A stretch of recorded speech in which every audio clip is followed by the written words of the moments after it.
bangsa dengan jelas bahwa borok-borok politik Jokowi memang harus kita bersihkan sebersih mungkin dari bumi Indonesia lewat proses dejokowisasi. Nah, Jokowi yang tidak punya ijazah SD dan SMP yang otentik ternyata mampu merobek-robek wajah demokrasi Indonesia. Perlakuannya pada konstitusi secara ugal-ugalan, juga hobi ganasnya membuat utang luar negeri seenaknya sendiri, prestasinya dalam memecah belah bangsa, juga kesuksesannya berbohong dan menganggap bangsa Indonesia sebodoh dirinya, tidak ada yang bisa mengingkari. Itulah saudara Jokowi. Nah, kegegabahan dan kekonyolan politiknya tercermin dalam memaksakan perpindahan ibu kota kita dari Jakarta ke Kalimantan Timur, tepatnya di Kabupaten Penajam Pasir Utara. Saudaraku, memindah ibu kota Indonesia, negara terbesar nomor 4 di muka bumi, dilakukan secara serampangan, sekedar refleksi keinginan pribadinya yang sempit dan picik. Nah, menghadapi Jokowi yang punya berbagai fantasi dan halusinasi kampungan memang tidak mudah. Jokowi berhasil menginjak-injak demokrasi kita dengan segala cara. DPR, DPD, MPR sudah dikooptasi secara brutal supaya bersikap seragam tunduk pada Joko Widodo. Juga lembaga tinggi semisal Mahkamah Agung, Mahkamah Konstitusi, KPK ditundukkan untuk memfasilitasi ambisinya untuk menjadikan anak-anaknya yang masih ingusan bisa melambung ke posisi puncak. Yang bungsu dipermudah untuk mengkudeta sebuah partai dan supaya bisa jadi gubernur di Jawa Tengah dengan segala cara. Kemudian si menantu diupayakan by all means at all costs supaya jadi gubernur Sumatera Utara. Semuanya dikerjakan tanpa malu. Mungkin memang sudah lama rasa malu itu sudah mati dalam diri Jokowi. Saudaraku yang saya hormati sebangsa setanah air, jadi kesalahan fatal yang dilakukan Jokowi dengan sadar adalah kemauan Jokowi memindahkan ibu kota Jakarta ke IKN Nusantara di Kalimantan Timur, dan alasannya adalah melanjutkan gagasan Bung Karno pada akhir 1940-an. Tetapi Bung Karno cukup cerdas, tidak membayangkan ibu kota di tengah hutan belantara, di area perbukitan yang ternyata miskin air, harus menggusur secara jelas dan kejam, ya, ribuan penduduk asli yang sudah hidup turun-temurun, dan lain sebagainya. Nah, karena itu keterbatasan akal dan juga keterbatasan budi saudara kita Jokowi memaksakan kehendaknya untuk memindahkan ibu kota supaya ada legacy yang diwariskan bahwa dialah presiden yang berhasil memindahkan ibu kota Jakarta. Nah, kata Pak Dalang, keinginan gegabah Jokowi itu tanpa studi matang dinamakan kemauan bilung. Bilung adalah temannya Togok yang mengabdi pada keserakahan dan ketamakan. Nampaknya Jokowi sedang menjalani takdir menuju ke keruntuhannya. Sudah begitu terang benderang proyek IKN pasti mangkrak, 100% kata saya. Masih saja Jokowi mereka-reka membayangkan IKN tidak harus berhenti, harus lanjut. Maka terbitlah Perpres nomor 75 tahun 2024 tentang percepatan pembangunan IKN Nusantara yang ditandatangani 11 Juli kemarin. Nah, di situ ditandaskan lagi bahwa orang asing boleh memperoleh hak guna bangunan selama 190 tahun. Hakikatnya Jokowi sedang menjual tanah Indonesia ke pihak asing. Saya kira segera saja saya menyimpulkan usulan saya. Tidak keliru kalau saya berkata Jokowi betul-betul emoh tidak rela kalau dia tidak bisa lagi mengatur-atur Indonesia. Yang segala kelicikan, keculasan, dan ambisi kekuasaannya yang belum kelihatan mereda, maka orang ini harus kita waspadai 24 hours around the clock. 24 jam harus diwaspadai terus. Put him in the spotlight day in, day out. Letakkan dia di spotlight, ya pagi, ya malam, ya siang, ya sore hari. Jadi kita perlu ingat juga Jokowi itu masih punya banyak pengikut diehards. Tetapi yang tersisa sekarang tertinggal yang bodoh-bodoh. Ya. Diehards yang pandai berargumen dengan baik karena punya akal, kini sudah meninggalkan Jokowi. Saya kira semuanya. Yang tersisa saya lihat tinggal yang bodoh-bodoh, yang pentalitan jungkir balik sambil ketawa ketiwi menertawakan dirinya sendiri. Nah saudaraku, asalkan Jokowi diwaspadai terus di dalam maupun di luar negeri, di Colomadu maupun di kota lain, around the clock, diawasi terus, tidak bakal Jokowi dapat membuat rapat-rapat gelap. Jangan pernah ragu mengambil kebijakan de-Jokowisasi, de-Jokowization, atau de-Jokowization. Demi masa depan bangsa dan negara Indonesia yang lebih baik, yang lebih menjanjikan di bawah naungan Allah Subhanahu wa taala yang Maha Pengampun. Insya Allah Indonesia jadi baldatun thayyibatun wa rabbun ghafur. Saya tambah sedikit, jadi Jokowi kadang-kadang aneh, sekian waktu yang lalu dia bicara menggebu-gebu, awas jangan sampai pergantian pimpinan nasional menimbulkan turbulensi politik. Saya kira kita semua tenang kok ya, tidak ada yang kacau balau dan pentalitan seperti turbulen itu. Ya tidak ada Mas Jokowi. Jadi Anda tenang saja. Kemudian saya yakin di negeri yang kita cintai ini akhirnya keadilan akan jadi tegak, kemudian kezaliman, kebohongan, kelicikan, tipu-tipu akan terkalahkan secara sunatullah. Assalamualaikum. Ya, sobat RH sekalian, ada hal yang menarik ya yang disampaikan Amin Rais mengenai de-Jokowisasi ya. Bagaimana kita menghapuskan jejak Jokowi sebagai pemimpin. Kalau saya dimintain komentar iya dan tidak lah. Yang baik kita bilang baik, yang buruk kita bilang buruk. Ya, yang baik kita bilang baik, yang jahat kita bilang jahat. Nah persoalannya memang bagaimana kita menempatkan Jokowi dalam spotlight. Tadi kan dia bilang apakah dia presiden yang berhasil, apakah presiden yang gagal atau bagaimana. Karena kita harus objektif. Kalau dilihat maraknya pembangunan ya oke lah. Ya ada jalan tol, pelabuhan dan lain sebagainya. Tapi persoalannya adalah fundamental kehidupan kita berbangsa dan bernegara itu ya tersayat-sayat bahkan sobek ya, di era pemerintahan Presiden Jokowi. Jadi kalau kita misalnya bicara mengenai semua aspek ya, politik, ekonomi, sosial, ya, itu hukum itu menunjukkan hal yang luar biasa buruknya. Tapi hebatnya presiden ini mampu bertahan 10 tahun dengan pendukung-pendukung fanatiknya. Bahkan bisa menempatkan putranya sebagai pengganti. Nah itu saya terus terang itulah hebatnya Jokowi. Sampai terkagum-kagum kita. Harusnya kan lame duck office. Ya, kenapa dia begitu hebat bisa mempengaruhi pemilih misalnya?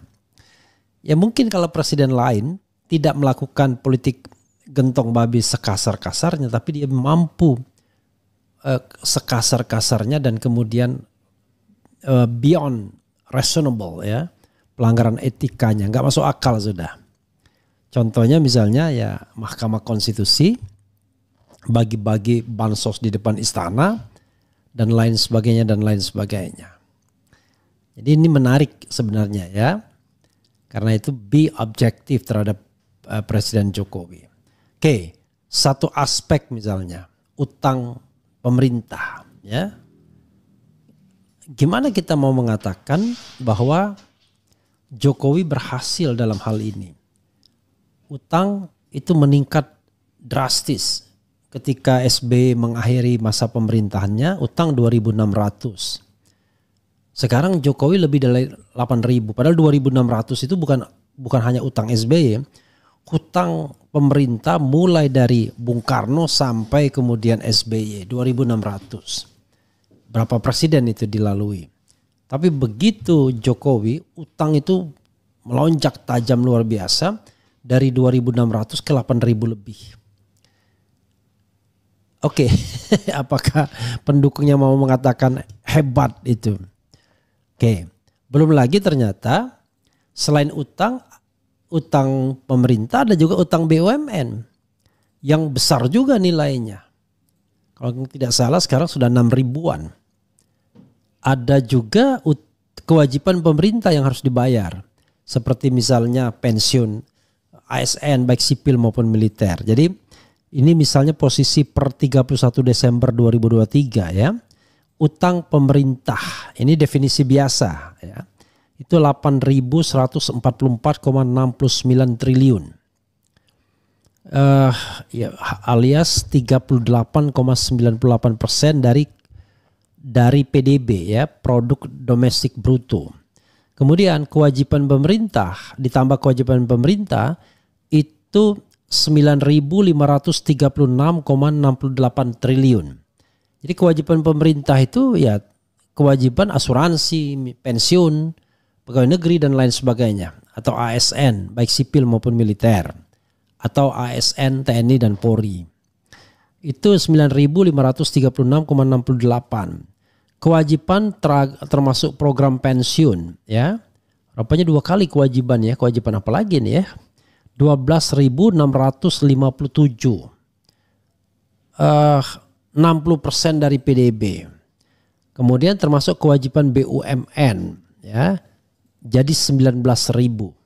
Jadi kewajiban BUMN itu sudah 6.000-an juga. Jadi 93,37% dari PDB. Dan ini pernah di-raise juga kan oleh Misbahun dari Partai Golkar. Sebelumnya PKS kalau tidak salah. Nah, jadi ini kan menarik sobat era sekalian bahwa ada satu soal yang memang bermasalah. Pertanyaannya adalah kan utang itu digunakan untuk pembangunan. Iya, tetapi masalahnya adalah pembangunan yang dilakukan makin tidak efektif dan tidak efisien karena berbiaya mahal jadinya pembangunan di era pemerintahan Presiden Jokowi sebagaimana pernah disampaikan Faisal Basri. Itu satu aspek ekonomi. Aspek politik kita lihat bahwa demokrasi cenderung tidak sehat di masa pemerintahan Presiden Jokowi.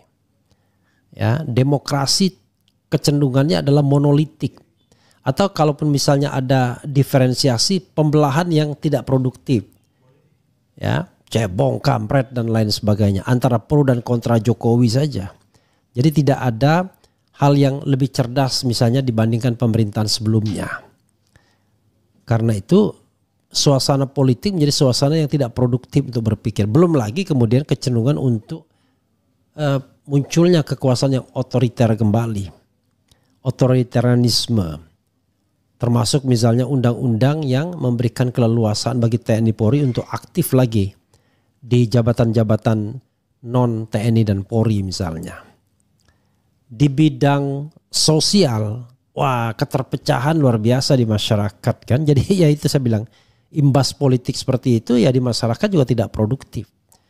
Ya mendukung dan tidak mendukung Jokowi cuma sekedar apa ya istilahnya hal yang kemudian orang bisa diidentifikasi mendukung atau tidak mendukung Jokowi. Kan parah jadinya.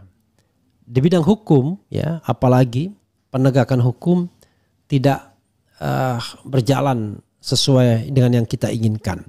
Yang perlu di-highlight misalnya pemberantasan korupsi dan termasuk juga penegakan hak asasi manusia kalau kilometer 50 dan lain sebagainya. Kemudian hukuman ringan bagi koruptor dan lain sebagainya dan lain sebagainya. Jadi aspek-aspek itu kalau kita tambah aspek ekonomi tidak hanya bicara utang tapi juga pertumbuhan ekonomi misalnya. Pertumbuhan ada tetapi di bawah prestasi SBY. Terjadi pelambatan. Kemudian kalau kita lihat lagi misalnya di bidang ekonomi ya kita juga lihat misalnya kemiskinan, pengangguran dan lain sebagainya. Nah, the whole ya, the general jawab kita secara jujur apakah Jokowi sebagai presiden berhasil atau tidak. Maka saya mengatakan susah untuk mengatakan dia presiden yang berhasil selama 10 tahun ini kalau penilaian pribadi saya. Makanya kemudian rumor yang berkembang adalah dia sendiri mulai khawatir. Pernah juga di-raise oleh pembantu dia yang dari relawan yang dijadikan menteri. Kalau yang menang itu adalah misalnya non Prabowo, maka kita semua masuk penjara. Sampai begitu cara berpikirnya. Artinya kan orang bisa masuk penjara kan karena ada kesalahan-kesalahan yang luar biasa. Maka kesalahan yang luar biasa itu ada dua. Abai terhadap penegakan hukum, terutama hak asasi manusia, dan korupsi. Kan begitu. Melakukan tindak pidana korupsi. Ubedillah Badrun misalnya sudah melaporkannya kepada KPK. Makanya muncul juga analisis yang mengatakan Jokowi memerlukan bunker, tidak hanya centeng. Kalau centeng dia berharap bahwa Prabowo akan melindunginya. Paling tidak anaknya masih menjadi wakil presiden walaupun kita tidak tahu apakah Gibran Raka Buming Raka setelah dilantik akan diperhatikan karena wakil presiden. Apakah kemudian hanya di kantornya hanya berisi main-mainan saja dan dibiarkan main-main. Tetapi real politiknya nggak ada. Karena kalau kita lihat misalnya orang seperti JK pun mengeluh ketika jadi wakil presiden. Kalau ada yang namanya keputusan wakil presiden mungkin sudah saya buat banyak katanya. Tapi kan tidak bisa. Segala sesuatu harus melewati presidennya. Tapi jangan lupa sebagai ban serep, kalau ada masalah kesehatan dengan Prabowo Subianto, Gibran bisa jadi naik sebagai presiden. Jadi sobat era sekalian, bunker yang diciptakan juga, entah dengan kerjasama dengan Prabowo misalnya, yaitu pembentukan kembali Dewan Pertimbangan Agung. Dewan Pertimbangan Agung bermimikri kembali, hadir kembali setelah dibubarkan melalui perubahan atau amandemen konstitusi. Jadi ini menjadi bunker untuk menampung senior citizen termasuk Presiden Jokowi. Sehingga tidak gampang, tidak mudah dan orang-orang ahli hukum tata negara, teman saya sendiri melakukan melegitimasi itu, Yusri Iza Mahendra, Margarito Kamis dan lain sebagainya ya. Jadi sekali lagi yang dilakukan Presiden Jokowi pasti ada baiknya, tapi in general saya kira dia presiden yang gagal ya untuk membuat Indonesia maju dalam segala bidang, terutama bidang-bidang mayor seperti politik, ekonomi, sosial dan hukum ya. Itu soalnya. Oke, coba kita bacakan komentar Sobat RH sekalian ya. By the way, kita sudah buka fitur join ya. Jadi kalau Sobat RH sekalian ingin eksklusif silakan join di RH Channel. Ya, nanti barangkali ada beberapa hal yang khusus kita berikan kepada mereka yang join saja. Ya, tapi kita akan lihat ke depannya bagaimana ya. Sobat, coba kita bacakan komentar Sobat Era sekalian terkait dengan hal ini ya. Tema ini. Dan jangan lupa nonton Said Didu ya, part 3. Merdekanya Said Didu sebagai manusia merdeka, pensiun dini dari ASN karena ingin bebas, dukung Anies di Pilpres dan tentu saja Pilgub, mulai bimbang dengan Prabowo, kritis tanpa mau berpartai. Jadi orang dulu melihat Prabowo sebagai sosok yang idealis. Berharap banyak. Tapi sekarang mulai ragu. Habil Marati mulai ragu. Said Didu mulai ragu. Jadi orang-orang yang dulu pernah mendukung Prabowo, ya. Jadi banyak orang yang sekarang mendukung Anies dan yang dulunya mendukung Prabowo, ya. Karena memang tidak ada pilihan lain dan mereka tidak menyesal juga mendukung Anies Baswedan karena mereka menganggap bahwa itulah mendukung orang yang terbaik, ya. Kemudian susah, ya. Bapak reformasi kenapa nggak bergerak kayak 98? Masa masih Amin Rais juga? Ya mestinya kita lah. Tapi yang namanya reformasi kembali itu harus ada momentum yang kadang-kadang kita tidak tahu apa triggernya. Ya, harus ada pemicunya. Ya. Luas Jakarta cuma 700 km persegi. Kenapa kok nggak dipindahkan ke yang terdekat? Di Jawa banyak banget kabupaten yang luas di atas 3.000 km persegi yang masih kosong yang bisa dibuat ibu kota. Saya nggak paham bagaimana cara pikirnya Jokowi, ya. Yang jadi masalah bukan soal nggak paham. Kalau ada hidden agenda bagaimana? Mendekatkan dengan Tiongkok misalnya. Kalau ditarik garis jauh lebih dekat jangan-jangan. Jadi persoalannya Sobat Hera sekalian, kalau ada hidden agenda dan ternyata he is an agent of another country kan kacau jadinya. Itu yang harus kita pahami, ya.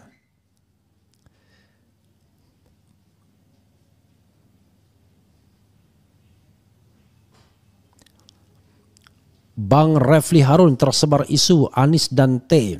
Katanya inisial T adalah bohirnya Anies, ya ini yang menjadi sponsor terbesar Formula E. Apakah dia dewa yang mengizinkan Anies maju di KI? Begini saudara sekalian, ya. Tidak ada event di Indonesia ini yang bisa berjalan tanpa sponsorship dari dua komponen saja. Negara melalui BUMN-nya dan swasta melalui para cukongnya. Udah, itu saja. Karena yang namanya keuangan itu ya dikuasai oleh mereka. Nggak mungkin perusahaan-perusahaan biasa yang mampu menjadi sponsorship.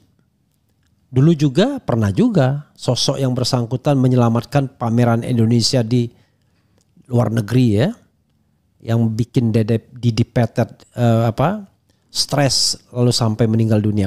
Walaupun kita tidak bisa langsung melihat hubungan kausalitasnya. Tetapi intinya adalah waktu itu kekurangan dana juga. Jadi gini, charity, kebaikan itu tidak bisa menghilangkan kalau seandainya pelanggaran terjadi.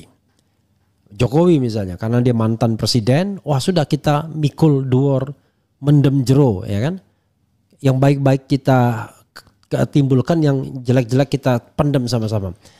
Ya itu kan kearifan kita, tapi dalam hal penegakan hukum tidak bisa begitu. Kalau dia misalnya ada indikasi korupsi, penyalahgunaan jabatan, ya tetap saja diproses. Kalau misalnya mentang-mentang kita presiden lalu kemudian tidak bisa diproses, wah enak sekali jadi presidennya, ya. Kemudian ibu kota pindah ke Kalimantan, ya. Oke. Sehat selalu Pak Amin. All soldiers is never die, spirit always young. Oke. Pak, apakah inisial T itu adalah T? Clue dari RH usianya lumayan dan baru saja ulta. Clue dari Benny inisial T dan yang kedua tidak disebutkan, ya. Bukan ada dua kata, dua huruf. Aku lebih percaya ucapan Pak almarhum Gus Dur. Kalau sudah pakai Gus Dur jangan lagi pakai Pak, ya.